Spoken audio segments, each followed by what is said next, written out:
नमस्कार साथियों, मैं अमित तिवारी स्वागत करता हूं आपका अपने इस चैनल समाधान है में। आज हम फिर बात करने जा रहे हैं एक फ्रॉड की।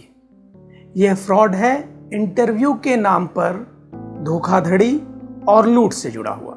जी हाँ, यह मात्र डिजिटल फ्रॉड का मामला नहीं है, यह डिजिटल फ्रॉड से भी कहीं आगे की बात है। फ्रॉड बल्कि या कहा जाए कि लूट का यह तरीका कई साल पहले भी कुछ लोग कहते हैं कि सामने आया था और एक बार फिर अपराधियों ने इस तरीके को अपनाना शुरू कर दिया है।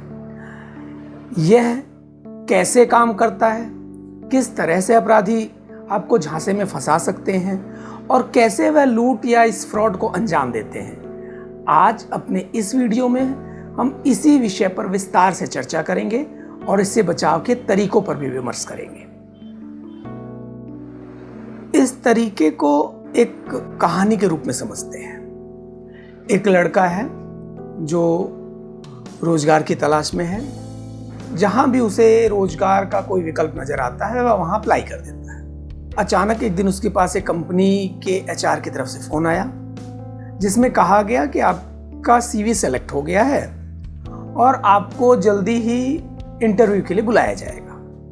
एचआर से एक दो बार और कॉल आती रही, कुछ जरूरी डॉक्यूमेंट मांगे गए, लड़के ने दिया, यानी हर वह प्रोसेस किया गया जिससे यह लगता है कि सब कुछ सही चल रहा है। फिर एक शाम लगभग 6 बजे इंटरव्यू के लिए बुलाया गया, कहीं थोड़ा दूर किसी स्थान पर। जब वह लड़का वहां पहुंचा तो वहां बमुश्किल 2-3 लोग दिखाई दे रहे थे, लेकिन उसने यह सोचा कि शाम का समय है, हो सकता है काफी लोग चले गए होंगे और उसके मन में कुछ खास ऐसा प्रश्न आया भी नहीं। वैसे भी अगर आप रोजगार के लिए जा रहे हो और एक इंटरव्यू हो तो बाकी कोई बात दिमाग में नहीं आती। उसके साथ भी ऐसा ही हुआ। वह वहां पहुंचा, किसी ने बात की, उसे अंदर ले गए और फिर उसे अगली दोपहर होश आया, तब तक वह पूरी तरह से लूटा जा चुका था।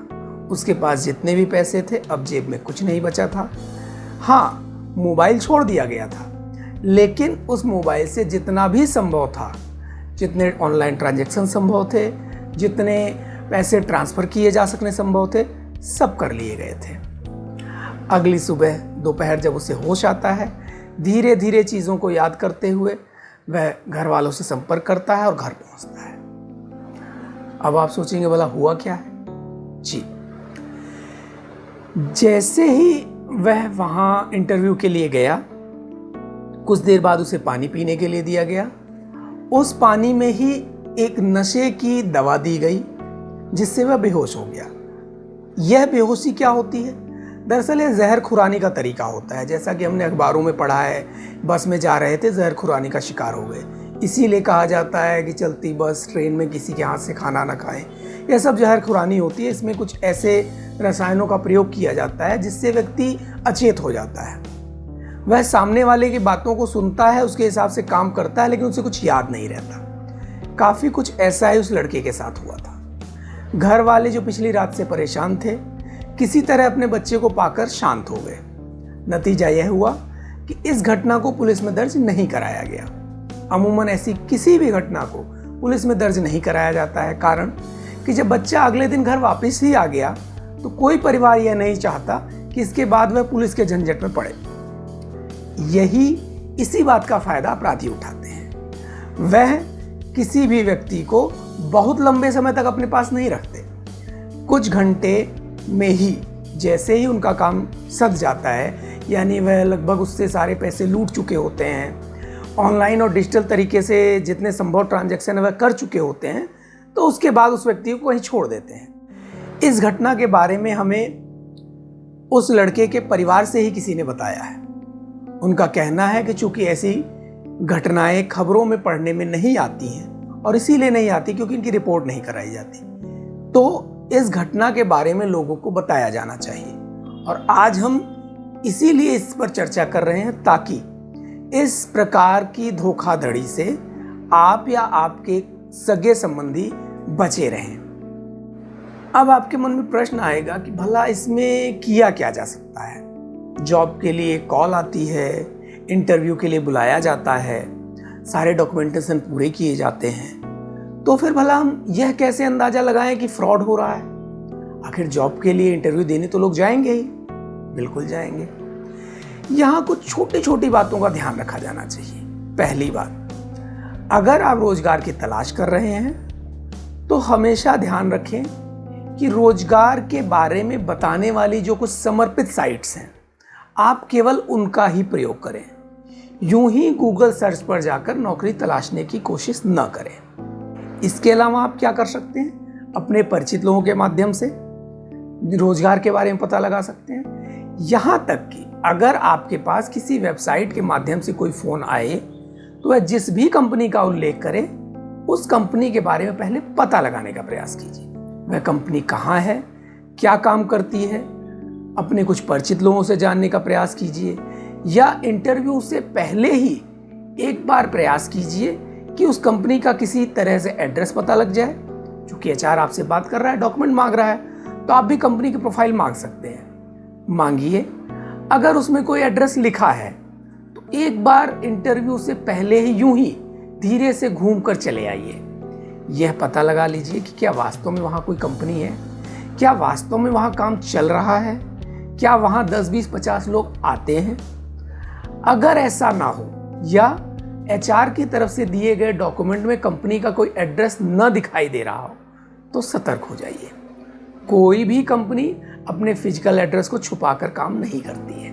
क्यों? क्योंकि कंपनी को अंततः कहीं ना कहीं स्थापित होकर ही काम करना होता है। इसलिए उसके डॉक्यूमेंट में, उसके कॉन्टैक्ट्स में उसका पता लिखा होता है, उसके बारे में जानकारियां दी होती हैं, जिसे आप आसानी से पुष्ट कर सकते हैं। इस मामले में पूरी तरह आप ही की सतर्कता आपको बचा सकती है। कोई दूसरा माध्यम इसमें बचने का नहीं है। और इसमें ही नहीं, अब तक हमने साइबर फ्रॉड के बारे में जितनी भी बातें की हैं या किसी भी प्रकार के फ्रॉड की जो बातें हैं, हर फ्रॉड में केवल और केवल आपकी सतर्कता ही आपको बचा सकती है। अच्छा, एक और बात ध्यान रखिए, इस तरह के जितने भी मामले होते हैं उनमें एक बात अक्सर देखी जाती है कि आपके पास जो फोन आता है वह कभी नॉर्मल कॉल से नहीं आता है। ज्यादातर ऐसे अपराधी व्हाट्सएप कॉल करते हैं या किसी अन्य सोशल मीडिया मैसेजिंग ऐप के जरिए कॉल करते हैं। बहुत कम ऐसा होता है कि अपराधी किसी फोन नंबर के माध्यम से फोन करते हैं। अगर आपके पास व्हाट्सएप कॉल या फिर ऐसी ही किसी अन्य कॉल के माध्यम से अगर जॉब का ऑफर आता है तो आपको सतर्क हो जाना चाहिए। कोई भी कंपनी व्हाट्सएप पर कॉल करके जॉब नहीं देती है। व्हाट्सएप पर ठीक है आज की तारीख में होता है, लेकिन केवल व्हाट्सएप पर नहीं होता है। जहां संपर्क का माध्यम ही व्हाट्सएप हो वहां आपको सतर्क हो जाना चाहिए। कारण क्या होता है? व्हाट्सएप या इस तरीके की जो इंटरनेट कॉल्स हैं उन्हें ट्रेस करना लगभग असंभव हो जाता है। अपराधी इसीलिए इनका प्रयोग करते हैं क्योंकि इन्हें ट्रेस नहीं किया जा सकता। जो नंबर आपको व्हाट्सएप कॉल में दिखाई दे रहा होता है, असल में वह नंबर एग्जिस्ट ही नहीं कर रहा होता है। अगर उस नंबर पर आप कॉल करेंगे तो कहीं फोन नहीं लगेगा, केवल और केवल व्हाट्सएप कॉल ही होती है। यह तो हुई धोखाधड़ी की एक और बात।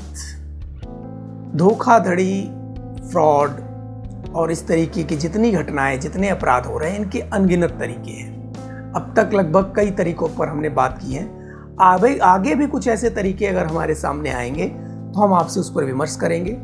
हमारा उद्देश्य है कि हम लगभग हर उस संभव अपराध और फ्रॉड के बारे में आपसे बात करें जिसके झांसे में आप आसानी से आ सकते हैं या आपका कोई भी सगा संबंधी इनके झांसे में आकर अपनी जिंदगी भर की रकम को गंवा सकता है। इन्हें ध्यान से देखिए, हर परिचित को बताइए, जहां तक संभव हो ज्यादा से ज्यादा लोगों तक इस बात को पहुंचाइए। इससे होगा यह कि लोग इस प्रकार के अपराधियों के चंगुल में आने से बच सकेंगे। आगे हम ऐसे ही और भी प्रश्नों के बारे में चर्चा करेंगे और उनके समाधान तक मिलकर पहुंचने का प्रयास करते रहेंगे। तब तक जुड़े रहिए, देखते रहिए और पूछते रहिए, क्योंकि हर वह प्रश्न जो आपके मन में आ सकता है उसका समाधान है। धन्यवाद।